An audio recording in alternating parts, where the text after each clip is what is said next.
तो nation view में सबसे पहले बात कर लेते हैं शीना बोरा मर्डर केस की। एक ऐसी मिस्ट्री बनता जा रहा है ये केस जिसमें रोजाना नए खुलासे हो रहे हैं और हर नया खुलासा इस पूरे मामले को और ज्यादा उलझा रहा है। इस केस के लिहाज से गुरुवार का दिन काफी अहम रहा, जहां एक और मुंबई पुलिस ने इस केस से जुड़े खास लोगों से पूछताछ की। वहीं इंद्राणी मुखर्जी के बेटे मिखाइल ने यह कहकर सबको चौंका दिया कि शीना के बाद उसको भी अपनी जान का खतरा है। इस मामले में आज पूरे दिन भर क्या कुछ रहा, क्या नए खुलासे हुए, क्या नई थ्योरीज निकलकर सामने आई, देखिए इस रिपोर्ट में। शीना बोरा की मर्डर मिस्ट्री किरदारों के ऐसे चक्रव्यूह से घिरी है जिसे तोड़ना पुलिस के लिए किसी चुनौती से कम नहीं। शीना बोरा मर्डर केस के पेच को सुलझाने के लिए पुलिस इस केस से जुड़े अहम किरदारों से लगातार पूछताछ कर रही है।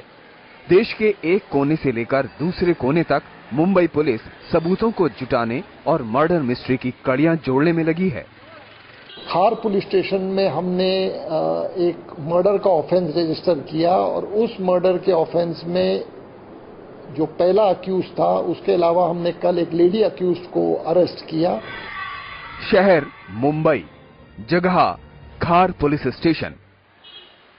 मुंबई पुलिस ने इस मामले में इंद्राणी के पति और स्टार इंडिया के पूर्व सीईओ पीटर मुखर्जी के बेटे राहुल मुखर्जी से गुरुवार को भी पूछताछ की।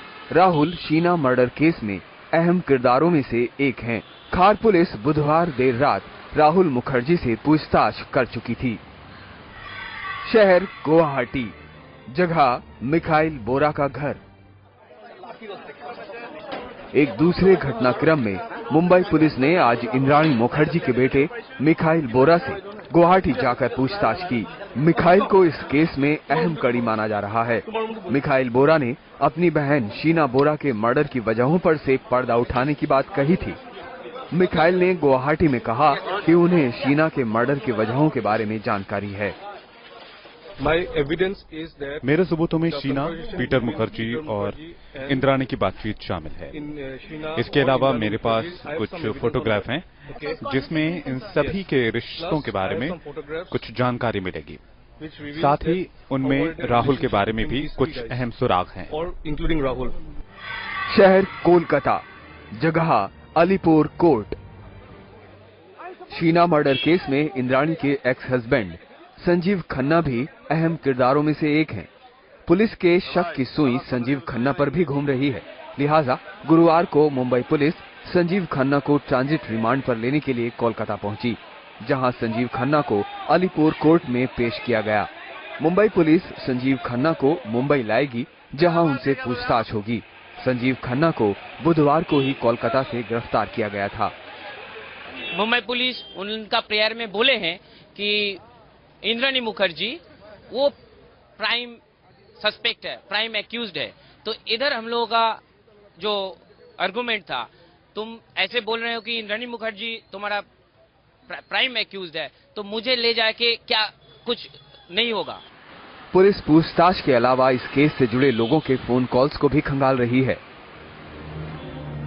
सूत्रों के मुताबिक पुलिस इंद्राणी मुखर्जी, शीना बोरा, राहुल मुखर्जी और संजीव खन्ना के फोन कॉल डिटेल्स से पुलिस को बड़े सुराग मिलने की उम्मीद है। पुलिस इस मामले में अब तक इंद्राणी मुखर्जी के अलावा संजीव खन्ना समेत ड्राइवर श्याम मनोहर राय को भी गिरफ्तार कर चुकी है। गौरतलब है कि शीना बोरा का कत्ल 3 साल पहले किया गया था। मुंबई के पुलिस कमिश्नर राकेश मारिया के मुताबिक शीना का मर्डर 24 अप्रैल 2012 में किया गया था। पुलिस के मुताबिक शीना का कत्ल गला दबाकर किया गया था और उसके बाद अगले ही दिन शीना के शव को रायगढ़ के जंगल में पेट्रोल से जला दिया गया। कोलकाता से देवजानी चौबे और मुंबई से सोनू कनौजिया के साथ शैलेंद्र सिंह, न्यूज नेशन। और संजीव खन्ना की गिरफ्तारी के बाद नए खुलासे सामने आ रहे हैं। ताजा खुलासे के मुताबिक इंद्राणी ने शीना की हत्या के पहले गंगोड़ गांव की रेकी की थी। इसके अलावा इंद्राणी ने 23 मई को संजीव को फोन भी किया और 24 तारीख को होटल में कमरा भी बुक कराया था। कार में ही शीना को गला घोंटकर मार दिया गया था, यह भी खुलासा हुआ है संजीव खन्ना से पूछताछ के दौरान। शीना का कत्ल करने के बाद उसके शव को एक बैग में रखा गया और फिर उस बैग में पेट्रोल लगाकर आग लगा दी गई। 25 तारीख के ही दिन संजीव फ्लाइट लेकर वापस आ गया। संजीव खन्ना ने पूछताछ के दौरान यह भी बताया है कि शीना को लिंकिंग रोड से उठाया गया था। संजीव के मुताबिक शीना को उठाने के बाद वो कार में सो गया था और उसे ये मालूम ही नहीं कि आगे क्या हो गया। जी हां, एक शख्स को उस कार के अंदर मौत के घाट उतार दिया जाता है, लेकिन उसी कार में मौजूद एक शख्स इतनी गहरी नींद सोता है कि उसे कुछ सुनाई नहीं पड़ता है।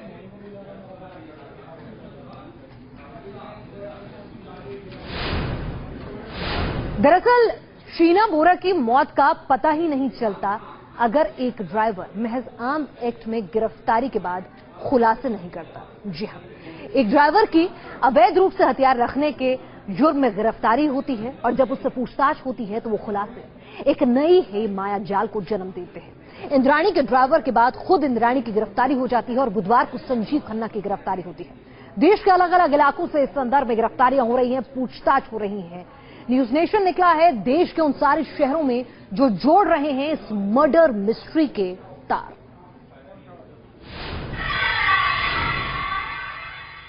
तीन साल पहले जब शीना बोरा की हत्या की गई, उस दिन इंद्राणी ने शीना को मुंबई के बांद्रा इलाके के नेशनल कॉलेज के पास बुलाया था। करीब 3 बजे शीना इस नेशनल कॉलेज के पास पहुंची थी और उस वक्त जब अपनी गाड़ी के पास शीना पहुंची तो उस वक्त गाड़ी में ड्राइवर सुंदर के अलावा इंद्राणी और संजीव खन्ना तीनों जन गाड़ी में मौजूद थे। और उसके बाद ये चारों लोग जो है बांद्रा गए और बांद्रा से होते हुए वर्ली चले गए। कहा जा रहा है कि इसी दौरान शीना की हत्या कर ली गई। कोलकाता पुलिस के सूत्रों के मुताबिक मुंबई पुलिस को ये लगता है कि शायद ये संजीव खन्ना उस वक्त उस गाड़ी में हाजिर थे जिस वक्त शीना बोरा का खून किया जा रहा था। और सिर्फ यही नहीं, खून में भी उन्होंने मदद की थी इंद्राणी मुखर्जी की। हालांकि इंद्राणी अपने बयान को लगातार बदल रही थी और पुलिस को ये बताने की कोशिश कर रही थी कि उसकी बहन, जिसे पहले वो बहन बताती थी, वो जिंदा है। लेकिन जब पुलिस ने उसके ड्राइवर को सामने लाया तो इंद्राणी के होश उड़ गए और इंद्राणी ने तोते की तरह इस पूरे केस के बारे में जानकारी दे दी। इस समय जिस घर में हम खड़े हैं ये देहरादून का वो घर है जहां पर राहुल मुखर्जी रहा करते थे और परसों ही वो अपनी मां शबनम के साथ इस घर से निकल पड़े हैं। कहां निकले हैं ये जानकारी तो नहीं है, लेकिन अंदाजा लगाया जा रहा है चूंकि वो मुंबई में पुलिस को जानकारियां दे रहे हैं तो वो मुंबई पहुंचे हैं।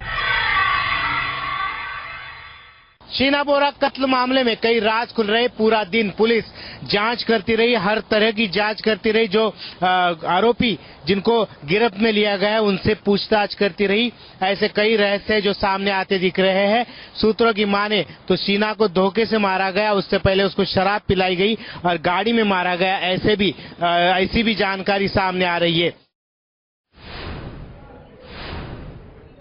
तो रिश्तों की एक अनसुलझी कहानी है शीना बोरा मर्डर केस, जिसमें नए नए खुलासे हो रहे हैं और ये मामला सुलझने की बजाय और ज्यादा उलझता हुआ नजर आ रहा है। बहरहाल पुलिस की जांच जारी है।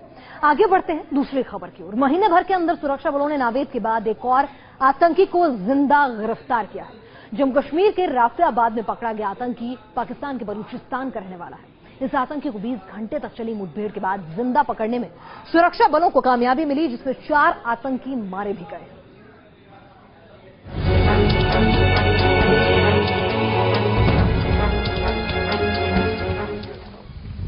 जम्मू कश्मीर के राफियाबाद में आतंकवादियों के साथ मुठभेड़ में सेना को बड़ी कामयाबी मिली है। महज 22 दिन के अंदर जवानों ने दूसरे जिंदा आतंकी को गिरफ्तार किया है। पकड़े गए आतंकी का नाम सज्जाद अहमद बताया जा रहा है, जिसकी उम्र 22 साल है और वो पाकिस्तान के बलूचिस्तान का रहने वाला है। अबू उबैद उल्लाह कोड नाम वाला ये आतंकी अपने 3 साथियों के साथ उरी सेक्टर में घुसा था। जिंदा आतंकी की गिरफ्तारी के बाद आतंक का नापाक गठजोड़ फिर बेपर्दा हो गया है।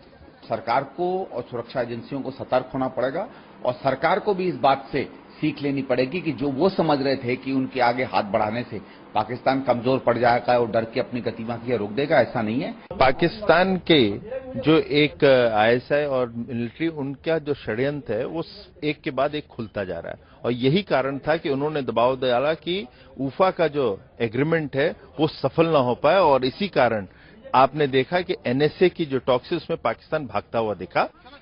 इससे पहले स्थानीय लोगों की मदद से नावेद नाम का जिंदा आतंकी उधमपुर से पकड़ा गया था। पूछताछ में उसने जम्मू में दहशत फैलाने और गैर मुस्लिमों को मारने के आदेश मिलने का सनसनीखेज खुलासा किया था। साथ ही उसने आतंकी सरगना हाफिज सईद के बेटे से ट्रेनिंग लेने की बात भी कबूल की थी। उसने पाकिस्तान में आतंकी ट्रेनिंग कैंप के बारे में कई जानकारियां भी दी थी। मेरा जहां तक ख्याल है कि भारत सरकार को जो है अभी अपने तरीके से रिस्पॉन्ड करना चाहिए। वो जगह चूज करे, कहां पे किस तरह से कैसा सबक सिखाना पाकिस्तान को। 3 आतंकवादियों के मारे जाने के बाद पकड़े गए इस आतंकी से सुरक्षा बल के अधिकारी पूछताछ कर रहे हैं। उम्मीद की जा रही है कि सज्जाद से पूछताछ के बाद पाकिस्तान का आतंक के साथ गठजोड़ का नापाक रिश्ता दुनिया के सामने आएगा। Idris loan, news nation, Srinagar. और इस बीच पीएम मोदी के ड्रीम प्रोजेक्ट स्मार्ट सिटी का ऐलान कर ही दिया गया। केंद्र सरकार ने उन 98 शहरों का ऐलान किया है जिन्हें स्मार्ट सिटी के तौर पर विकसित किया जाएगा।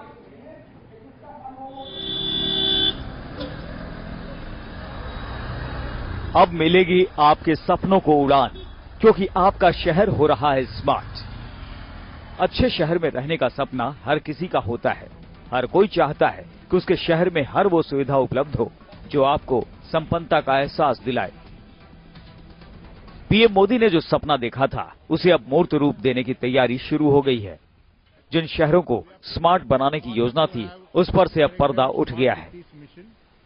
केंद्रीय शहरी विकास मंत्री वेंकैया नायडू ने जब स्मार्ट शहरों की घोषणा की तो उन लोगों के चेहरे खिल गए जिनके शहरों का नाम सामने आया।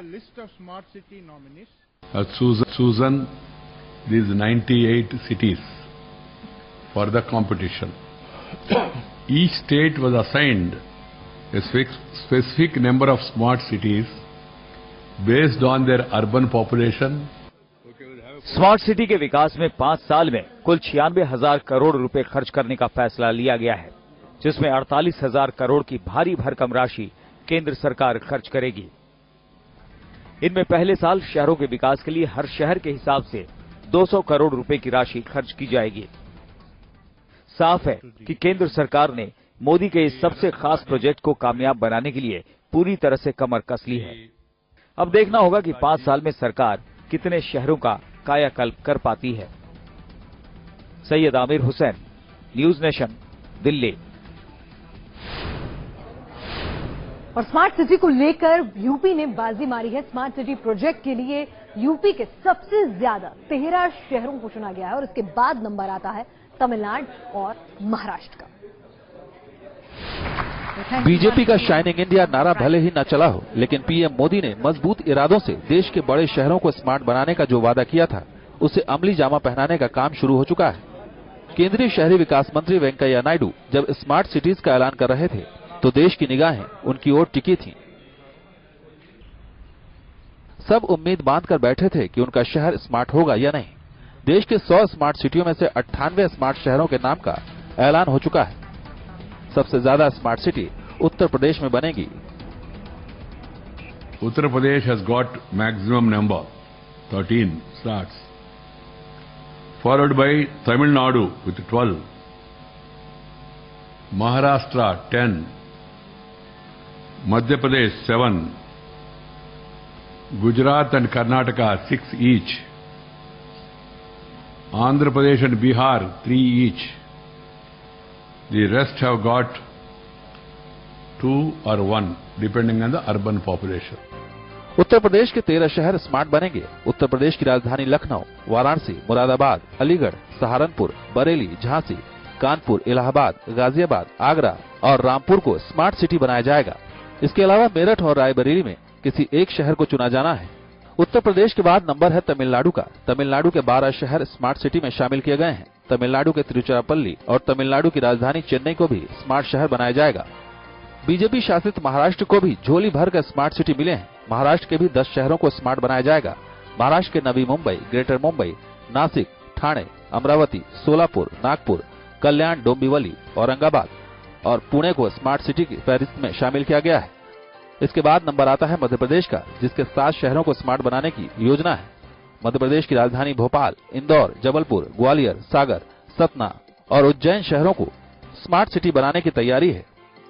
जबकि पश्चिम बंगाल के 4 शहर न्यू टाउन कोलकाता, बिधाननगर, दुर्गापुर और हल्दिया को इस लिस्ट में शामिल किया गया है। आंध्र प्रदेश के 3 शहर विशाखापट्टनम, तिरुपति और काकीनाडा को स्मार्ट सिटी की फहरिस्त में शामिल किया गया है।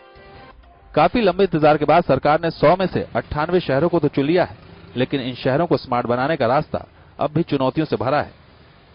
Syed Aamir Hussain, news nation, Delhi. चलिए, चुनाव में तो स्मार्टनेस दिखा दी गई है, लेकिन हकीकत में ये शहर कब स्मार्ट बनते हैं, ये असली चुनौती होगी मोदी सरकार के लिए। इस बीच अगर बिहार की बात करें तो वहां पर चुनावी बिसात जो है वो बिछनी शुरू हो चुके हैं। पीएम मोदी की 3 रैलियों के बाद आज नीतीश कुमार और अरविंद केजरीवाल एक साथ एक मंच पर नजर आए। हालांकि मौका सरकारी कार्यक्रम का था, लेकिन दोनों नेताओं ने केंद्र सरकार को घेरने में कोई कसर नहीं छोड़ी।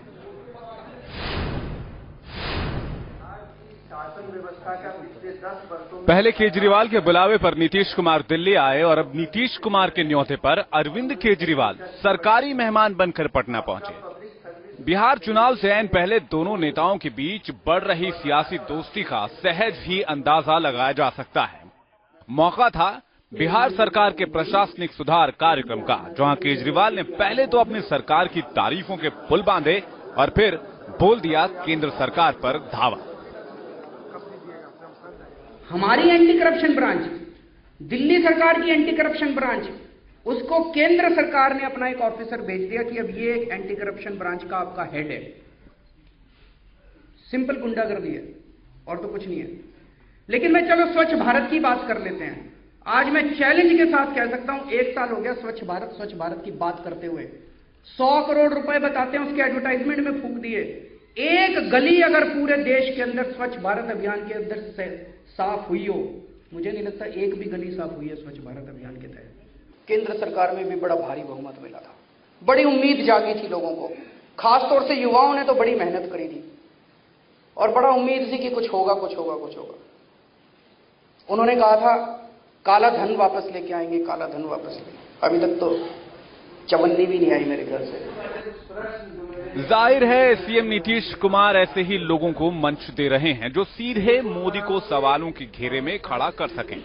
नीतीश कुमार ने बिहार को विशेष राज्य के साथ ही दिल्ली को पूर्ण राज्य का दर्जा देने की मांग दोहराई। हम लोग इसके पक्षधर हैं। हम तो दिल्ली के मीटिंग में गए कि भाई हम एक जमाने से मांग कर रहे हैं कि बिहार को विशेष राज्य का दर्जा दो और दिल्ली को में मिलना चाहिए पूर्ण राज्य का दर्जा। इसलिए दिल्ली और बिहार के लोग एक हो जाएं, दिल्ली को पूर्ण राज्य का दर्जा और बिहार को विशेष राज्य का दर्जा, कॉमन कॉज है। वहीं बीजेपी का कहना है कि अब नीतीश और केजरीवाल मिलकर सुशासन और कुशासन की खिचड़ी पकाएंगे। नीतीश कुमार जी हो या केजरीवाल साहब, वो 2 फेल आपस में मिल करके एक दूसरे को पास का सर्टिफिकेट दे रहे हैं और सुशासन के सुर में कुशासन के गुर सिखाने की कोशिश हो रही है। पटना पहुंचने पर केजरीवाल को अन्ना समर्थकों का विरोध झेलना पड़ा। कुछ लोगों ने उन्हें काले झंडे भी दिखाए। हालांकि केजरीवाल और नीतीश दोनों ने इस प्रदर्शन को ज्यादा तवज्जो नहीं दी। दोपहर बाद दोनों सीएम बोध गया पहुंचे और बुद्ध की शरण में साधना करते नजर आए। कोशिश ये रही कि आने वाले बिहार के चुनाव में नीतीश कुमार अरविंद केजरीवाल को साथ लेकर चलें। अरविंद केजरीवाल ने भी साथ का भरोसा दिया। देखना यह है कि नीतीश कुमार और अरविंद केजरीवाल की ये दोस्ती को नीतीश कुमार के दोस्त हाथ और लालटेन का साथ कितना मिलता है। विजय सत्येंद्र के साथ रजनीश सिन्हा, न्यूज नेशन, पटना। तो बिहार में दोस्ती के नए समीकरणों के साथ मोदी जी को घेरने की तैयारी हो रही है, तो वहीं कांग्रेस उपाध्यक्ष राहुल गांधी भी कश्मीर से मोदी सरकार के खिलाफ ललकार भरते हुए नजर आए। जम्मू कश्मीर के दौरे में राहुल गांधी पूरे सियासी रंग में दिख रहे हैं। पहले दिन राहुल ने बालाकोट में फायरिंग से पीड़ित लोगों से मुलाकात की, उन्हें मुआवजा देने, बीमा कराने और उनके लिए बंकर बनाने की मांग की। वहीं आज पुलवामा में केसर की खेती करने वाले किसानों के दर्द को आवाज दी। राहुल गांधी ने कहा कि कश्मीर का केसर दुनिया भर में मशहूर रहा है, सरकार मदद करे तो केसर किसानों के पुराने दिन लौट सकते हैं। हजारों साल पुराना ट्रेडिशन है यहाँ पे और बेस्ट क्वालिटी का सैफरन यहाँ उगता है। तो हम चाहते हैं कि यहाँ और ज्यादा सैफरन बने और पूरी दुनिया को पता लगे कश्मीर का सैफरन का स्वाद कैसा होता है। बारामूला में कांग्रेस कार्यकर्ताओं के बीच राहुल गांधी ने उद्योगपतियों की हिमायत को लेकर सरकार को खरी खोटी सुनाई। गरीब लोगों के घर में जाना, किसान का हाथ पकड़ना, मजदूर से गले मिलना टूरिज्म होता है, और किसी बड़े बिजनेसमैन के घर में जाना, उससे गले मिलना और 5-10 लोगों को पूरे देश की जायदाद देना, उसको राजनीति कहते हैं। ये हम में और उनमें फर्क है। कश्मीर दौरे पर राहुल ने पीएम मोदी पर वार करने का कोई मौका नहीं छोड़ा।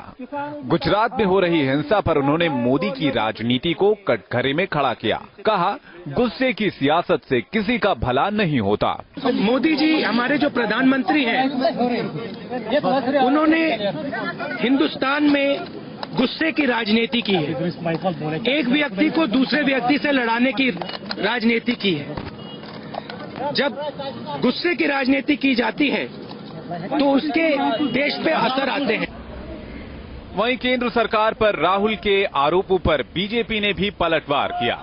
हमारी ये मांग थी कि इनके लिए हर बार इनको कूच करके कभी किसी पाठशाला, कभी किसी स्कूल, कभी किसी पंचायत घर जाना पड़ता है, इनके लिए स्थायी क्षेत्र हो। और जैसे ही भारतीय जनता पार्टी की सरकार बनी 26 मई 2014 को, वहां के सांसद होने के नाते मैंने ये विषय उठाया और 80 कनाल जगह हीरानगर के पास उसकी निशानदेही कर दी गई। 5 मरले प्रति परिवार के हिसाब से उसकी एलोकेशन होगी। जम्मू कश्मीर को लेकर केंद्र में बैठे दिग्गजों की अब तक की रणनीति पूरी तरह कामयाब होती नहीं दिख रही है। ऐसे में राहुल के हमले की टाइमिंग सियासी पंडितों के लिहाज से बेहद मुफीद है। श्रीनगर से इदरीश लोन के साथ टीम न्यूज नेशन। तो नेशन व्यू में देश और दुनिया की हर खबर पर फिलहाल इतना ही। तमाम अहम खबरों के लिए आप बने रहिए न्यूज नेशन के साथ।